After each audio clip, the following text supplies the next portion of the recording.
പറഞ്ഞത് കേരളത്തിന്റെ ആരോഗ്യ മേഖലയിൽ ഈ കാലഘട്ടത്തിൽ ഉണ്ടായിട്ടുള്ള മാറ്റം ചരിത്രത്തിൽ ഏറ്റവും വലിയ മാറ്റമാണ് സാർ. ഞാൻ ബഹുമാനപ്പെട്ട MLA-മാരോട് അവരുടെ എല്ലാ നിയോജക മണ്ഡലങ്ങളും ഞാൻ ഓരോരുത്തരുടെ നിയോജക മണ്ഡലങ്ങളും എടുത്ത് സംസാരിക്കാൻ ആഗ്രഹിക്കുന്നു. പക്ഷേ ബഹുമാനപ്പെട്ട സ്പീക്കർ അനുവദിക്കുമെങ്കിൽ തീർച്ചയായിട്ടും അത് ഓരോന്നിവിടെ പറയാവുന്നതാണ് സാർ. പറവൂർ നിയോജക മണ്ഡലം ഉൾപ്പെടെ കുണ്ടറ നിയോജക മണ്ഡലം സാർ, പറവൂർ നിയോജക മണ്ഡലത്തിൽ സാർ സംസ്ഥാന സർക്കാരിൻ്റെ ആർദ്രം പദ്ധതിയിൽ ഉൾപ്പെടുത്തി വരാപ്പുഴ സാമൂഹ്യാരോഗ്യ കേന്ദ്രത്തെ കുടുംബാരോഗ്യ കേന്ദ്രമാക്കി 37 ലക്ഷം രൂപയുടെ വികസന പ്രവർത്തനങ്ങൾ ഉൾപ്പെടെ തുടങ്ങി സാർ. കോടിക്കണക്കിന് രൂപയുടെ വികസന പ്രവർത്തനങ്ങൾ അദ്ദേഹം തന്നെ പറയുന്നുണ്ട്. ഞാനൊരു ഇന്റർവ്യൂവിൽ കണ്ടു സാർ. അദ്ദേഹം പറയുന്നുണ്ട് 10 വർഷമായി കേരളത്തിന്റെ ആരോഗ്യ മേഖലയിൽ വലിയ മാറ്റങ്ങൾ അദ്ദേഹത്തിന്റെ പറവൂർ നിയോജക മണ്ഡലത്തിൽ ആശുപത്രിയിൽ കൂടുതൽ ആളുകൾ അവിടെ വരുന്നു എന്നുള്ളത് പറയുകയുണ്ടായി സാർ.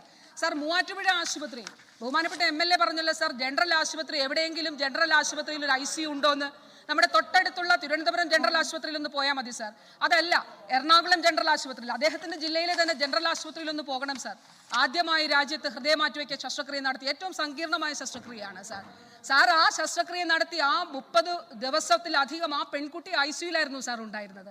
വൃക്ക മാറ്റിവെക്കൽ ശസ്ത്രക്രിയ കഴിഞ്ഞ 8-9 ആളുകൾ എറണാകുളം ജനറൽ ആശുപത്രിയിലുണ്ട് സാർ. അവരെല്ലാം വളരെ സുഖമായിട്ട് ജീവിക്കുന്നു സാർ.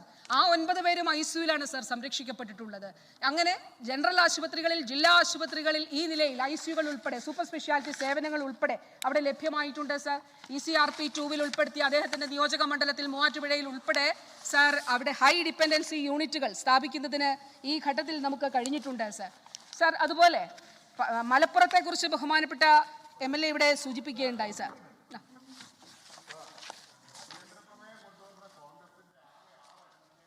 സഭയിലുണ്ട്. അതിന്റെ അടിയന്തര പ്രാധാന്യം അവർക്ക് അത്രയേ ഉള്ളൂ എന്നാണ് ഇത് കാണിക്കുന്നത്. അത് അങ്ങയുടെ ശ്രദ്ധയപ്പെടുത്തിയെന്ന് മാത്രം. വിഷ്ണു, ഒരു മിനിറ്റ്. വിഷ്ണു,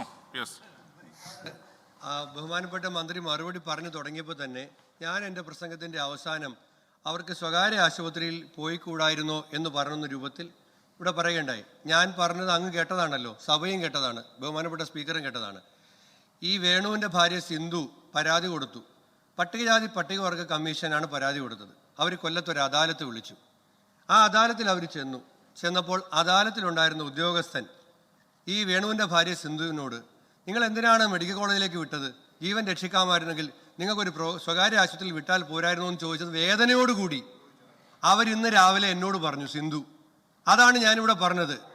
അത് കോട്ട് ചെയ്തതാണ് സാർ. യഥാർത്ഥത്തിൽ 284(2) വെച്ചിട്ട് അങ്ങ് മന്ത്രിയുടെ ആ പരാമർശം നീക്കം ചെയ്യേണ്ടതാണ്. ഞാൻ ആവശ്യപ്പെടുന്നില്ല, വേണമെങ്കിൽ നീക്കം ചെയ്യേണ്ടതാണ്. ഞാൻ ക്ലാരിറ്റി വരുത്തുകയാണ്. മിനിസ്റ്റർ സാർ, ഇവിടെ ബഹുമാനായ മിനിസ്റ്റർ പറഞ്ഞതുപോലെ അടിയന്തര പ്രമേയത്തിന് ഒരു അടിയന്തരാവസ്ഥയില്ല എന്നുള്ളതാണ് ശൂന്യമായിട്ടുള്ള പ്രതിപക്ഷ ബെഞ്ചുകൾ സൂചിപ്പിക്കുന്നത് സാർ. ഇത് ഈ പറയുന്നതൊക്കെ തെറ്റാണ് എന്നുള്ളതും അവർക്ക് തന്നെ അറിയാവുന്ന കാര്യമാണ്. ഇതിന് യാതൊരു അടിയന്തര പ്രാധാന്യം, കാരണം ഇത് നേരിട്ട് ഈ ഗുണഫലങ്ങൾ അനുഭവിക്കുന്നവരാണ് സാർ അപ്പുറത്ത് പ്രതിപക്ഷം. അതെ സാർ, ചില വസ്തുതകൾ നമുക്കൊന്ന് പരിശോധിച്ച് നോക്കാം സാർ. ബഹുമാന്യരായിട്ടുള്ള MLA-മാർ പറഞ്ഞ വിഷയങ്ങളിൽ ശ്രീ P. ഉബൈദുള്ള അദ്ദേഹം ഇവിടെ പറയുകയുണ്ടായി സാർ.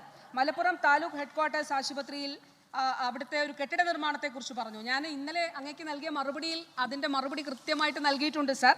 5/1/2026 ചീഫ് സെക്രട്ടറി ആ യോഗം ചേരുകയും മലപ്പുറം നഗരസഭയ്ക്കാണ് അതിൻ്റെ ചുമതലയുള്ളത്, നിർമ്മാണ ചുമതല. പക്ഷെ മലപ്പുറം നഗരസഭ അതിൽ പദ്ധതി ചെലവിൽ കുറവ് വരുത്താതിരുന്നത് പുനഃപരിശോധിച്ച് പദ്ധതിയുടെ നിർദ്ദേശവുമായി പൊരുത്തപ്പെടുന്ന തരത്തിൽ വിശദമായ പുതുക്കിയ എസ്റ്റിമേറ്റ് നൽകണമെന്ന് പറഞ്ഞിട്ടുണ്ട് സാർ. അപ്പോൾ അത് അങ്ങ് പരിശോധിച്ച് നഗരസഭയോടുകൂടി പറഞ്ഞിട്ട് അതിൽ കൃത്യമായിട്ടുള്ള രേഖകൾ നൽകണമെന്ന് പറയണം സാർ.